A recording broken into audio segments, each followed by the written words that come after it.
Today's जी के programme में आपका स्वागत है। सबसे पहले अभ्यास प्रश्न देख लें। निम्नलिखित में से किस राज्य ने केंद्र सरकार के त्रिभाषा फॉर्मूला को अस्वीकार कर दिया है? हरियाणा, तमिलनाडु, केरल या फिर कर्नाटक। सही जवाब है इसका ऑप्शन बी, तमिलनाडु। तमिलनाडु के मुख्यमंत्री के पलानीस्वामी ने राष्ट्रीय शिक्षा नीति यानी एनईपी में केंद्र सरकार द्वारा प्रस्तावित त्रिभाषा फॉर्मूला को अस्वीकार कर दिया है। उन्होंने कहा कि राज्य दशकों से पालन की जा रही अपनी द्विभाषा नीति से पीछे नहीं हटेगा। त्रिभाषा फॉर्मूला क्या है? त्रिभाषा फॉर्मूला में पहली भाषा यह मातृभाषा या क्षेत्रीय भाषा होगी, दूसरी भाषा हिंदी भाषी राज्यों में यह अन्य आधुनिक भारतीय भाषा या अंग्रेजी होगी, जबकि गैर हिंदी भाषी राज्यों में यह हिंदी या अंग्रेजी होगी। तीसरी भाषा हिंदी भाषी राज्यों में यह अंग्रेजी या एक आधुनिक भारतीय भाषा होगी, जबकि गैर हिंदी भाषी राज्यों में यह अंग्रेजी या एक आधुनिक भारतीय भाषा होगी। तो इस तरह इस प्रश्न का सही जवाब है ऑप्शन बी। हमारे वीडियो अंग्रेजी में देखने के लिए फॉलो करें हमारा ही दूसरा यूट्यूब चैनल दृष्टि IAS इंग्लिश। आइए आज के सेशन का पहला सवाल लेते हैं। हाल ही में द स्वच्छ भारत रिवॉल्यूशन नामक पुस्तक का हिंदी संस्करण जारी किया गया है। इस पुस्तक का संपादन किसने किया है? गजेंद्र सिंह शेखावत, परमेश्वरन अय्यर, विक्रम सेठ या फिर अमिताभ घोष। सही जवाब है इसका option B, Parameswaran Iyer. The Swachh Bharat revolution नामक पुस्तक का संपादन पेयजल और स्वच्छता विभाग के सचिव परमेश्वरन अय्यर द्वारा किया गया है। हाल ही में इस पुस्तक को हिंदी भाषा में स्वच्छ भारत क्रांति के रूप में प्रकाशित किया गया। यह पुस्तक आधिकारिक रूप से केंद्रीय जल शक्ति मंत्री गजेंद्र सिंह शेखावत तथा केंद्रीय कपड़ा, महिला और बाल विकास मंत्री स्मृति ईरानी द्वारा लॉन्च की गई। इस पुस्तक में स्वच्छ भारत मिशन की सफलता के 4 प्रमुख स्तंभों राजनीतिक नेतृत्व, सार्वजनिक वित्त पोषण, साझेदारी और जन भागीदारी की चर्चा की गई है। तो इस तरह इस प्रश्न का सही जवाब है ऑप्शन बी। अगला सवाल है, निम्नलिखित में से कौन सा ऐसे देश लेबनान के साथ अपनी सीमा साझा नहीं करता या करते? सीरिया, इजराइल, जॉर्डन और डी ऑप्शन है ए और बी दोनों, यानी सीरिया और इजराइल दोनों। इसका सही जवाब है ऑप्शन सी, जॉर्डन। बीते 4 अगस्त को लेबनान की राजधानी बेरूत में भीषण विस्फोट की घटना हुई। इसमें कई लोग घायल हुए और लगभग 70 से ज्यादा लोगों की जान चली गई। यह विस्फोट लेबनान की राजधानी बेरूत शहर के बंदरगाह क्षेत्र में हुआ है। गोदामों में रखे विस्फोटक पदार्थों को इस विस्फोट का कारण माना जा रहा है। आपको बता दें कि लेबनान की सीमा उत्तर पूर्व में सीरिया, दक्षिण में इजराइल और पश्चिम में भूमध्य सागर से लगती है। जॉर्डन की सीमा लेबनान से नहीं लगती। तो इस तरह इस प्रश्न का सही जवाब है ऑप्शन सी, जॉर्डन। अगला सवाल है, पाकिस्तान ने हाल ही में एक नया पॉलिटिकल मैप जारी किया है। इस मैप में भारत के किस हिस्से को पाकिस्तान का क्षेत्र दर्शाया गया है? जैसलमेर, श्रीगंगानगर, अमृतसर या फिर जूनागढ़। सही जवाब है इसका ऑप्शन डी, जूनागढ़। पाकिस्तान के प्रधानमंत्री इमरान खान ने पाकिस्तान का एक नया पॉलिटिकल मैप जारी किया है।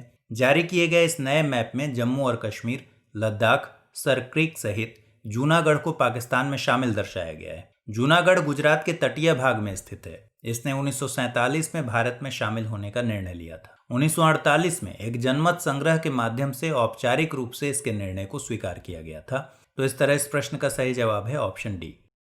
अगला सवाल है, भारत सरकार के पर्यटन मंत्रालय ने थेनेजॉल गोल्फ रिजॉर्ट परियोजना का उद्घाटन किया है। यह किस राज्य से संबंधित है? पश्चिम बंगाल, उत्तराखंड, मिजोरम या फिर अरुणाचल प्रदेश। सही जवाब है इसका ऑप्शन सी, मिजोरम। भारत सरकार के पर्यटन मंत्रालय ने मिजोरम में अत्याधुनिक थेनेजॉल गोल्फ रिजॉर्ट परियोजना का उद्घाटन किया। यह परियोजना स्वदेश दर्शन योजना के तहत न्यू इको टूरिज्म के एकीकृत विकास के तहत विकसित की गई है। वर्तमान में भारत में 220 से अधिक गोल्फ कोर्स हैं। भारत के पर्यटन मंत्रालय का उद्देश्य अंतर्राष्ट्रीय और घरेलू पर्यटकों को आकर्षित करने के लिए गोल्फ पर्यटन को बढ़ावा देना है। तो इस तरह ऑप्शन सी इसका सही उत्तर है। अगला सवाल है, विज्ञान और प्रौद्योगिकी विभाग यानी DST ने निम्नलिखित में से किसके सहयोग से शेड स्मार्ट नामक एक शेडिंग सिस्टम का विकास किया है? IIT Delhi, IIT Madras, DRDO या फिर TERI। सही जवाब है इसका TERI।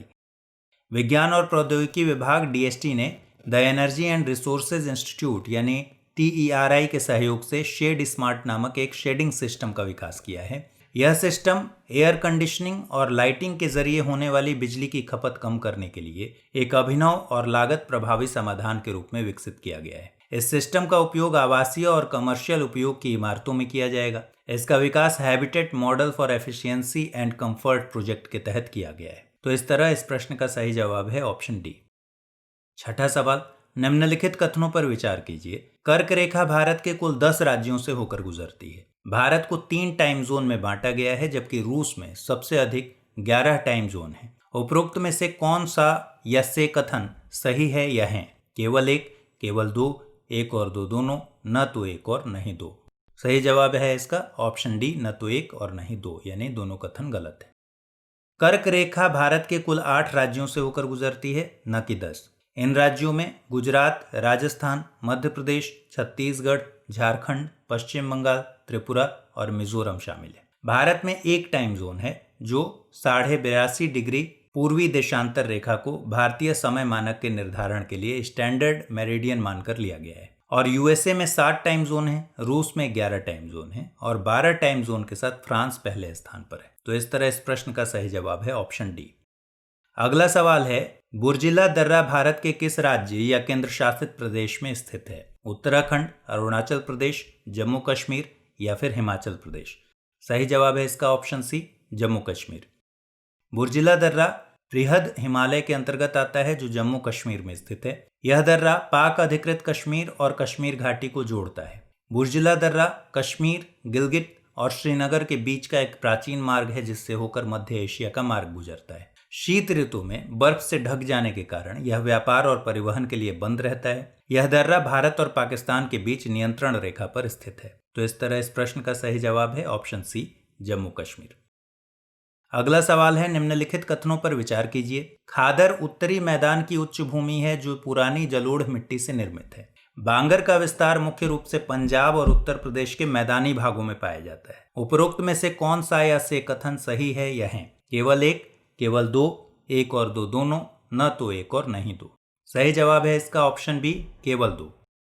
बांगर उत्तरी मैदान की उच्च भूमि है जो पुरानी जलोढ़ मिट्टी से निर्मित है। बांगर का विस्तार मुख्य रूप से पंजाब और उत्तर प्रदेश के मैदानी भागों में पाया जाता है, जबकि खादर उत्तरी मैदान की निचली भूमि है जो नवीन जलोढ़ मिट्टी से निर्मित है। इसका विस्तार पूर्वी उत्तर प्रदेश, बिहार और पश्चिम बंगाल में है। खादर क्षेत्र कृषि कार्य के लिए बहुत उपजाऊ होता है। इसमें भूमिगत जलस्तर ऊंचा होता है। तो इस तरह इस प्रश्न का सही जवाब है ऑप्शन बी।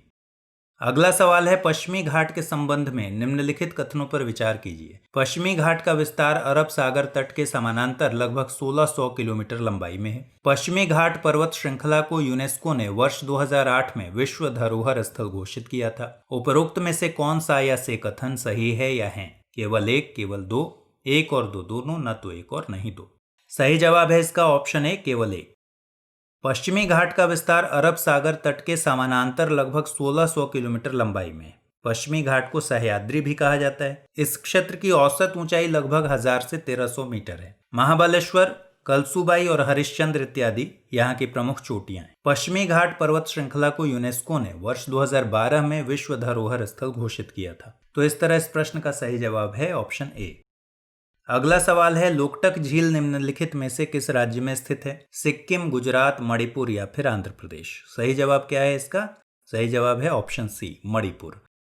लोकटक झील उत्तर पूर्वी भारत की सबसे बड़ी मीठे पानी की झील है। यह झील मणिपुर में स्थित है और इसमें तैरते हुए द्वीप पाए जाते हैं जिन्हें स्थानीय भाषा में फुमडी कहते हैं। इसमें विश्व का एकमात्र तैरता हुआ उद्यान है केबुल लामजाओ नेशनल पार्क। यह संगाई हिरण का एकमात्र प्राकृतिक आवास है। अपनी उत्पादकता और जैव विविधता के कारण यह झील मणिपुर की जीवन रेखा कहलाती है। तो इस तरह इस प्रश्न का सही जवाब है ऑप्शन सी।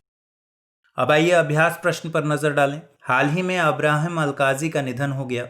वे किस क्षेत्र में किए गए उल्लेखनीय कार्यों के लिए जाने जाते थे? चिकित्सा, अंतरिक्ष विज्ञान, थिएटर या फिर मार्शल आर्ट? तो इस अभ्यास प्रश्न का जवाब आप कमेंट्स में दीजिए। इस सवाल के जवाब के साथ और अन्य सवालों के साथ हम फिर मिलेंगे अगले एपिसोड में। तब तक के लिए ख्याल रखिए। Good bye.